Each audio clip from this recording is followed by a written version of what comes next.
जय महाराष्ट्र, मी रुशाली यादव सारंग। पुढच्या 10 मिनिटात आपण जगभरात घडलेल्या महत्त्वाच्या घडामोडींचा आढावा घेणार आहोत। या सुरुवात करूया वर्ल्ड 20 घडामोडींचा आढावा घ्यायला।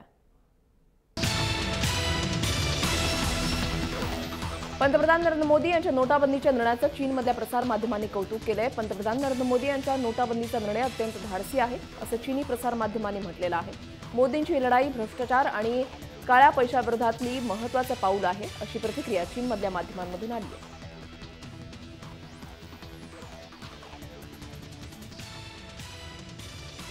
अमेरिकेचे माजी मंत्री, राष्ट्रीय सुरक्षा सल्लागार आणि राजनैतिक अधिकारी हेनरी किसिंजर यांनी धक्कादायक बाब पहिल्यांदाच उघड केलेली आहे।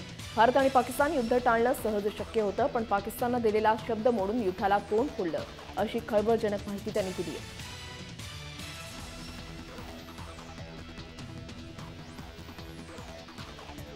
पाकिस्तानचे नवे लष्कर प्रमुख म्हणून जनरल कमर जावेद बाजवा यांची नियुक्ती झालेली आहे। 29 नोव्हेंबरला लष्कर प्रमुख राहील शरीफ निवृत्त होत आहेत। बाजवानी लष्कर मुख्यालयामध्ये inspector general training and evaluation पदावर काम केलेलं आहे। 2014 मध्ये रावलपिंडीमध्ये झालेल्या आंदोलनावेळी त्यांनी कोर कमांडरपदी मुख्य भूमिका निभावली होती।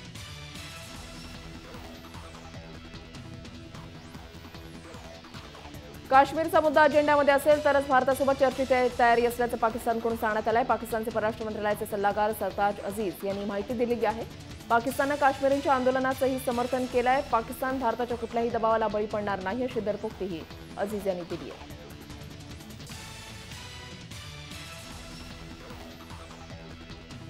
पाकिस्तानच्या प्रत्येक नापाक कृतीला भारताकडून ठोस उत्तर मिळाल्यानं बॅकफूटवर ढकलला गेलेल्या पाकिस्ताननं आता संयुक्त राष्ट्राचे दरवाजे ठोठावलेले आहेत।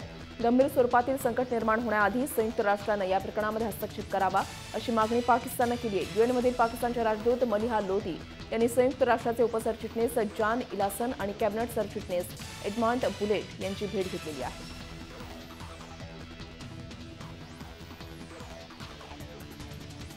पाकिस्तानी लष्कर सज्ज असल्यामुळे आम्हाला भारताची काळजी वाटत नाही असं पाकिस्तानचे हवाई दल प्रमुख मार्शल सोहेल अमन यांनी म्हटलेलं आहे। भारत पाकिस्तान सीमेवर भारतानं केलेल्या गोळीबारात पाकिस्तानचे सैनिक मारले गेलेले आहेत। आम्ही संयम दाखवत आहोत। पाकिस्तानी लष्कर सज्ज असून आम्ही भारताला घाबरत नाही। काश्मीरचा विषय हा चर्चेतूनच सुटू शकतो असं त्यांनी म्हटलंय।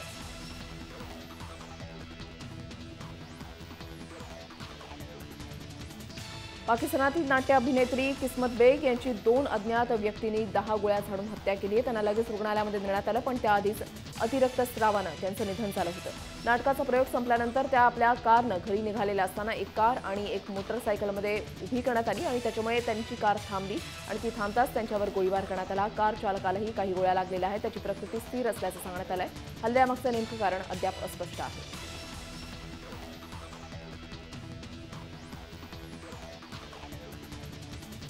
क्युबाचे क्रांतिकारी नेते आणि माजी राष्ट्रपती फिडेल कॅस्ट्रो यांचं वृद्धापकाळानं निधन झालंय। ते 90 वर्षांचे होते। फिडेल कॅस्ट्रो यांचे भाऊ आणि सध्याचे क्युबाचे अध्यक्ष राउल कॅस्ट्रो यांनी त्यांच्या निधनाबद्दल माहिती दिली। फिडेल कॅस्ट्रो यांच्या निधनानंतर जगभरातून शोक व्यक्त करण्यात येतोय। 40 वर्ष फिडेल कॅस्ट्रो यांच्या हाती क्युबाची सत्ता होती। या काळामध्ये त्यांनी अमेरिकेला जेरीस आणलं। एप्रिल महिन्यामध्ये फिडेल यांनी कम्युनिस्ट पार्टी काँग्रेसमध्ये शेवटचं भाषण केलं होतं।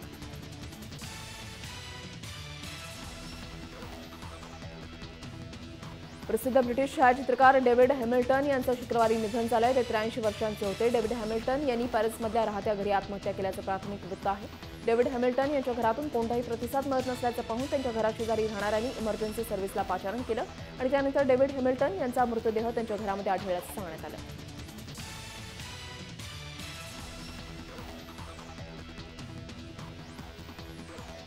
रशिया पोलंड सीमारेषेवर आता रशियानं रोबोट टँक तैनात केलेले आहेत। त्यामुळे नाटो देशांमध्ये खळबळ आलेली आहे। रशियानं रोबोट टँक तैनात केल्यानं हे 3ऱ्या विश्वयुद्धाची तयारी समजली जाते। तसंच रशियानं आपल्या सीमारेषांवर जादा लष्कर तैनात करायला सुरुवात केली आहे। रशियाचे शेजारी देश युक्रेन आणि लिथुआनियानं लष्करी भरतीचा कायदा संमत केलेला आहे।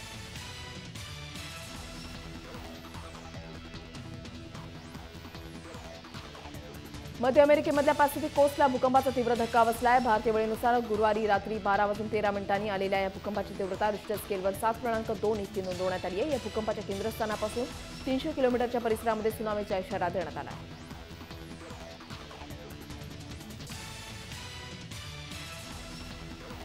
चीनमध्ये शुक्रवारी रात्री जोरदार भूकंपाचे धक्के जाणवले। 6.7 रिश्टर स्केल इतकी भूकंपाची तीव्रता होती। शिंजियानी भागाला भूकंपाचे धक्के जाणवले आणि यात एकाचा मृत्यू झालाय। अनेक घरांचं, इमारतींचं तसंच रेल्वे रुळांचं मोठं नुकसान झालंय।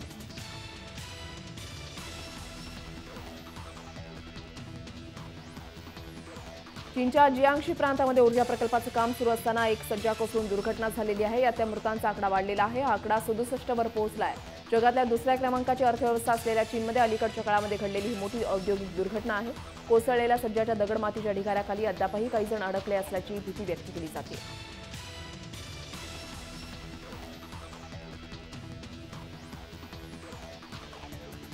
तुर्कस्ताननं युरोपीय संघांना धमकी दिलेली आहे. युरोपीय संघानं दबाव निर्माण करण्याचा प्रयत्न केला तर लाखोंच्या संख्येनं स्थलांतरित होणाऱ्यांसाठी सीमा खुल्या करू अशी धमकीच तुर्कस्तानचे राष्ट्रपती रजेप तय्यप एर्दोआन यांनी दिलेली आहे. युरोपीय संघामध्ये तुर्कीच्या सदस्यतेबाबतची चर्चा रोखण्यात आली आहे.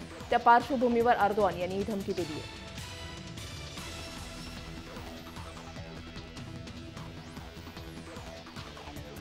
जगातील सर्वात मोठी दफनभूमी असलेल्या वादी अल सलम ही दफनभूमी पाहायला दरवर्षी लाखो लोक तिथे पोहोचतात. इराकमधल्या नजफ शहरामध्ये दफनभूमी आहे.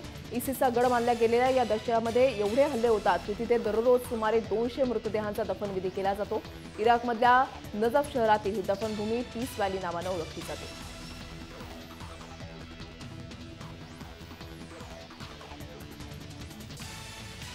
इराकची राजधानी बगदादपासून अंदाजे 100 किलोमीटरवर असलेल्या दक्षिण अल हिला भागामधल्या पेट्रोल पंपाजवळ आत्मघातकी ट्रक बॉम्बस्फोट घडवण्यात आलेला आहे आणि यात 80 नागरिकांचा मृत्यू झालाय. मृतांमधले बहुतेक करबला तीर्थक्षेत्राहून आलेले तीर्थयात्री होते. पेट्रोल पंपाजवळच असलेल्या एका रेस्टॉरंटमध्ये हे लोक थांबलेले असताना अचानक हा स्फोट झाला. स्फोटाची जबाबदारी कोणत्याही दहशतवादी संघटनेनं अद्यापही स्वीकारलेली नाही. मात्र हा स्फोट इसिसनंच केल्याचा संशय व्यक्त केला जातोय.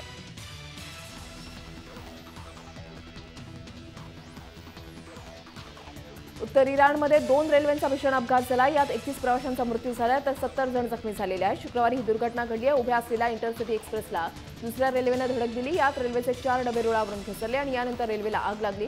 मृतांमध्ये 4 रेल्वे कर्मचाऱ्यांचाही समावेश आहे. दुर्घटनेचा नेमका कारणाचा तपास केला जातोय.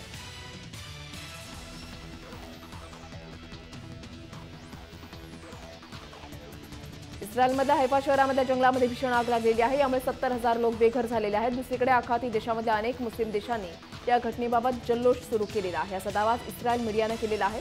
एका वेबसाईटनं अलफसी नावाच्या एका युजरच्या ट्विटचा हवाला देत हा खुलासा केला आहे. हे ट्विट अरबी भाषेमध्ये लिहिलेलं आहे, ज्यात अल अफसीनं आनंद व्यक्त केलेला आहे. इस्रायलनं जशी मशिदींवर बंदी घातलेली आहे त्यानंतर आगीनं घेरलेलं आहे असं ट्विट यात करण्यात आलं आहे.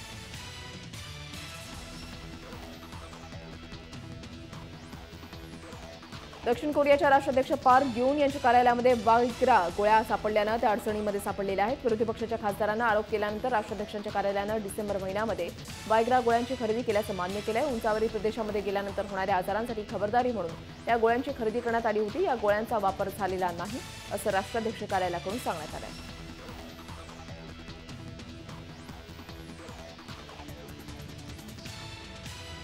अमेरिकेचे नवनिर्वाचित अध्यक्ष डोनाल्ड ट्रम्प यांच्या सुरक्षेसाठी आतापासूनच कडक बंदोबस्त तैनात करण्यात आलेला आहे. दर दिवशी त्यांच्या सुरक्षेसाठी करण्यात आलेला खर्च हा जवळपास 6 कोटीहून अधिक असल्याचं समोर आलंय.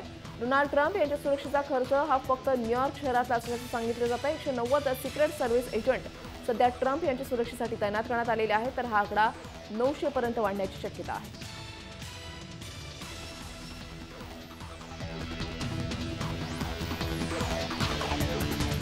वर्ल्ड 20 मध्ये आता वेळ झाली इथेच थांबण्याची. तुम्ही पाहत रहा जय महाराष्ट्र न्यूज.